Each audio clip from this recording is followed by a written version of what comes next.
Hello friends, मैं शिवेन शुक्ला। जैसा कि हमारे लेक्चर सीरीज चल रही है, रिलेशन फंक्शन पे हमारी सीरीज चल रही है और उसमें से हमने पांच जो आज हमारा पांचवा लेक्चर है, 4 लेक्चर हम अपलोड कर चुके हैं और पांचवें लेक्चर में हम बात करेंगे कि कुछ रियल फंक्शन जो होते हैं, उन कुछ जो स्टैंडर्ड रियल फंक्शन होते हैं उनके बारे में बात करेंगे। जैसे कि पिछली वीडियो में हमने रियल फंक्शन बताया था, graph of a real function बताया था और इक्वल फंक्शन बताया था। तो आज हम कुछ फंक्शंस के बारे में डिस्कस करेंगे। तो नंबर 1 पे हम पहले नंबर पे डिस्कस करेंगे कांस्टेंट फंक्शन क्या होता है। कांस्टेंट फंक्शन, कांस्टेंट मतलब कांस्टेंट क्या होता है कि जिसकी वैल्यू कभी चेंज ना हो, वैल्यू जिसकी चेंज ना हो। ऐसे फंक्शन जिसकी वैल्यू बार बार चेंज ना हो, एक ही वैल्यू रहे, तो वो ऐसे फंक्शन को हम कहते हैं कांस्टेंट फंक्शन कहते हैं। जैसे कि f(x) बराबर ये होते हैं f(x) बराबर c, where c is the constant, then for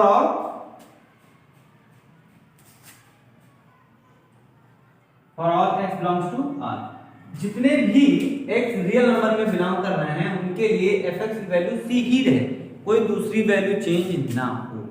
ऐसे जो फंक्शंस होते हैं उन्हें हम कांस्टेंट फंक्शन कहते हैं। जैसे कि इनका ग्राफ, अगर इनके ग्राफ की बात करें तो ये x एक्सिस है और ये y एक्सिस, ये यहाँ पे हमारा 0 0। देखो f(x) इक्वल टू c है, c कोई पॉइंट है, हमने माना कि c यहाँ तक, ये जो डिस्टेंस यहाँ तक की है c पे, तो ये ऐसे होकर के जाएगा, ये कहीं पर भी अपनी वैल्यू को चेंज नहीं करेगा। ये जैसे जैसे हम x की वैल्यू बढ़ाते जाएंगे, ये जो c है वो x एक्सिस के पैरेलल आगे बढ़ता चला जाएगा, ये y एक्सिस पे बिल्कुल भी नहीं जाएगा। y एक्सिस पे जो एक बार इसकी वैल्यू आ गई वही वैल्यू इसकी बनी रहेगी। तो हमेशा क्या रहेगा, x एक्सिस के पैरेलल रहेगा f(x) c। ये कांस्टेंट फंक्शंस होते हैं जो कि अपनी वैल्यू बार बार चेंज नहीं करते। ठीक है, इसके बाद अगर हम बात करें कांस्टेंट फंक्शन के बाद बात करें आइडेंटिटी फंक्शन।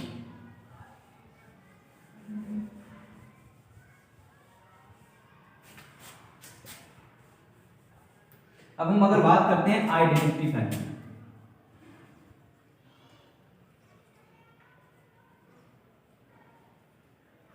अगर हम बात करते हैं आइडेंटिटी फंक्शन, तो आइडेंटिटी फंक्शन क्या होते हैं कि f(x) x, मतलब क्या है कि y आइडेंटिटी फंक्शन का मतलब ये है फॉर ऑल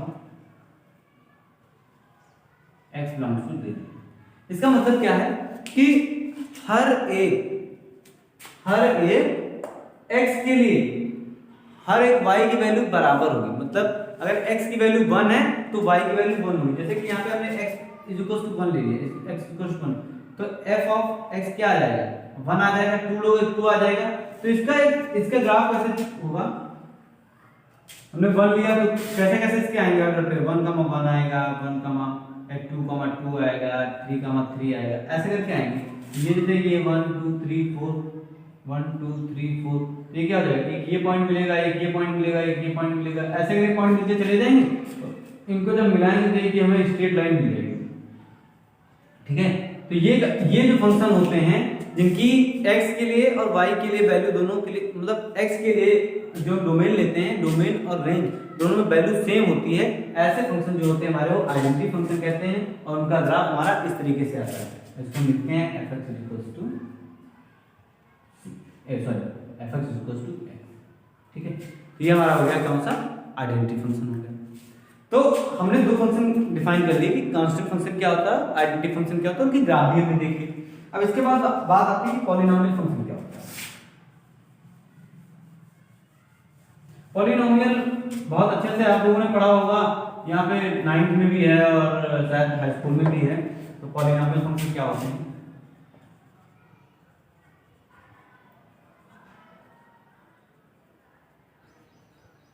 पॉलिनोमियल कोई फंक्शन अगर ऐसा लिखा हुआ f(x) = a0 + a1x + a2x² + a3x³ and so on + an(x²). Polynomial का मतलब क्या होता है, जिनकी डिग्री मोर देन 1 हो, तो वो जो फंक्शंस होते हैं उनको हम पॉलिनोमियल फंक्शन कहते हैं। ठीक है, अब यहाँ पे a1 a0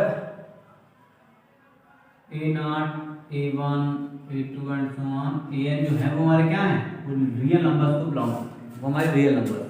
और इनका जो ग्राफ है वो ग्राफ को भी, इनका एक ग्राफ बेसिकली ग्राफ एक स्टैंडर्ड ग्राफ नहीं आता है, इनका ग्राफ हर वैल्यू के लिए चेंज होता रहता है। जैसे कि अभी यहाँ पे अगर fx = a0 a1x ले लें तो इसका ग्राफ कुछ दूसरा होगा। अगर a1 की वैल्यू फिर चेंज करें तो इनका ग्राफ फिर से चेंज हो जाएगा। तो इनकी वैल्यू क्या, इनका ग्राफ क्या रहता है, चेंज होता रहता है पॉलिनोमियल का ग्राफ, ठीक है।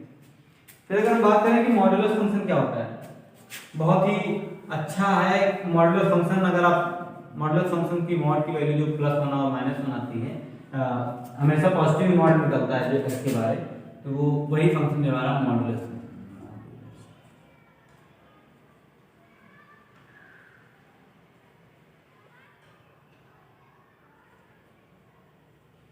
मॉड्यूलस फंक्शन क्या होते हैं कि fx = mod x, fx = mod x। और इसको ऐसे भी हम डिफाइन कर सकते हैं कि fx = x when x is greater or equal to 0, greater or equal to 0, and -x when x is less than 0। x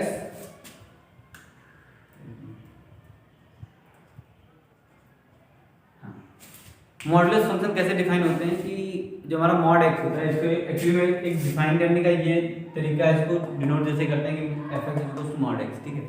और इसको डिफाइन कैसे करते हैं, वो डिफाइन ऐसे होता है कि अगर x की वैल्यू 0 से बड़ी है या फिर 0 के बराबर है तो उसकी वैल्यू पॉजिटिव रहेगी, ठीक है। अगर वैल्यू 0 से छोटी है या फिर मतलब 0 से छोटी ही है, अगर वैल्यू 0 से छोटी है तो उसकी वैल्यू नेगेटिव आएगी। और इसका जो ग्राफ बन करके आता है वो कुछ ऐसे आता है कि ऐसे चलता है, मतलब x अगर हम चाहे प्लस में या x हम माइनस में, x की वैल्यू हम पॉजिटिव लें या फिर नेगेटिव लें, दोनों केसेस में क्या होगा, y की वैल्यू क्या आएगी, हमेशा पॉजिटिव आएगी, ठीक है। x की वैल्यू हम नेगेटिव लें या फिर पॉजिटिव लें, दोनों केसेस में क्या होगा, y की वैल्यू जो आएगी, जो fx की वैल्यू आएगी, वो क्या होगी, पॉजिटिव ही मिलेगी। ये होता है मॉड्यूलस ऑफ द फंक्शन का ग्राफ, ऐसे ग्राफ होता है, ठीक है। फिर इसके बाद आता है सिग्नम फंक्शन क्या होता है।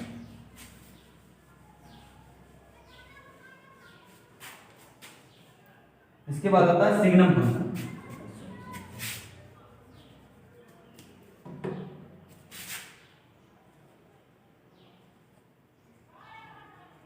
सिग्नम फंक्शन क्या होता है, ऐसे डिफाइन होता है कि fx =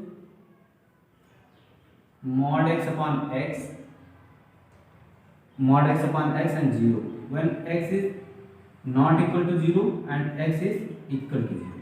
तो इसको ऐसे भी डिफाइन कर सकते हैं, थोड़ा और अच्छे से डिफाइन करें, अगर मॉड वाली प्रॉपर्टी लगा दें तो हो जाएगा mod x upon x, sorry ये हो जाएगी वैल्यू, ये 1 के बराबर होगी अगर x is greater than 0 होगा, 0 के बराबर होगी x is equal to 0 होगा, और -1 के बराबर होगा x is less than 0। देखो सबसे पहले बात तो ये है कि डिफाइन कैसे हुआ, ये चीज हम देखें। ये हमारा ये फंक्शन होता है सिग्नम फंक्शन से बोलते हैं कि fx = this is called the signum function। we can also define it as fx की वैल्यू क्या होगी, x अगर ग्रेटर देन 0 होगा तो क्या होती है, पॉजिटिव वैल्यू आती है, कहां पे, मॉड्यूलस वाले ने लिखा था, तो इसकी x की पॉजिटिव वैल्यू आ जाएगी। अगर x ग्रेटर देन 0 होगा तो x upon x होगा, तो कैंसिल होकर के 1 आ जाएगा ना। जब 1 आ जाएगा तो हमने यहाँ पे 1 लिख दिया। यहाँ पे फंक्शन डिफाइन है कि x = 0 पे 0 है तो हमने 0 लिख दिया, और x लेस देन 0 पे क्या होता है, वहां पे x की वैल्यू क्या आती है, -1 आती है। x की वैल्यू क्या आती है, -x, और ये x अपॉन तो ये -1 आ गया। तो ये इसको हम ऐसे भी डिफाइन कर सकते हैं, ठीक है। तो ये देखो यहाँ पे ब्रेक हो रहा है, 0 पे ब्रेक हो जाता है, ठीक है। तो इसका ग्राफ जो आता है वो कैसे आता है, सिग्नम फंक्शन का ग्राफ कैसे आता है, ये पॉजिटिव के लिए x is greater than 0 के लिए, और ये x is less than 0 के लिए। हमने देखा क्या, x is greater than 0 हमने लिया तो ये कुछ वैल्यू दे रहा है, तो कितनी वैल्यू दे रहा है, 1 दे रहा है, ये 1 पे हमने ग्राफ को प्लॉट कर दिया। x is less than 0 पे क्या दे रहा है, ये -1 दे रहा है, हमने -1 पे इसको ग्राफ को प्लॉट कर दिया। x is 0 पे वैल्यू 0 दे रहा है तो हमारा ये ग्राफ कैसा होगा, ये या तो यही ग्राफ होगा ना, ये वाला।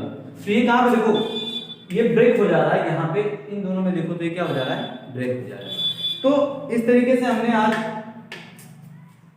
डिफाइन कर लिए कि कुछ रियल फंक्शन के बारे में हमने बात की, उसमें से आइडेंटिटी फंक्शन क्या होते हैं, कांस्टेंट फंक्शन क्या होते हैं, और पॉलिनोमियल फंक्शन क्या होते हैं, मॉडुलस फंक्शन क्या होता है और सिग्नम फंक्शन क्या होते हैं। हमने इसके बारे में थोड़ा बहुत जानकारी प्राप्त की। अब हमारा जो अगला लेक्चर होगा इसमें से भी कुछ और फंक्शन बचे हुए हैं, जैसे कि एक्सपोनेंशियल फंक्शन है, लॉगरिथम फंक्शन है, ये जो हमारे फंक्शन बचे हुए हैं कुछ और भी हैं, तो उनके बारे में हम अगले लेक्चर में अपनी बात करेंगे, और वो lecture I think relation function के लिए लास्ट लेक्चर होगा।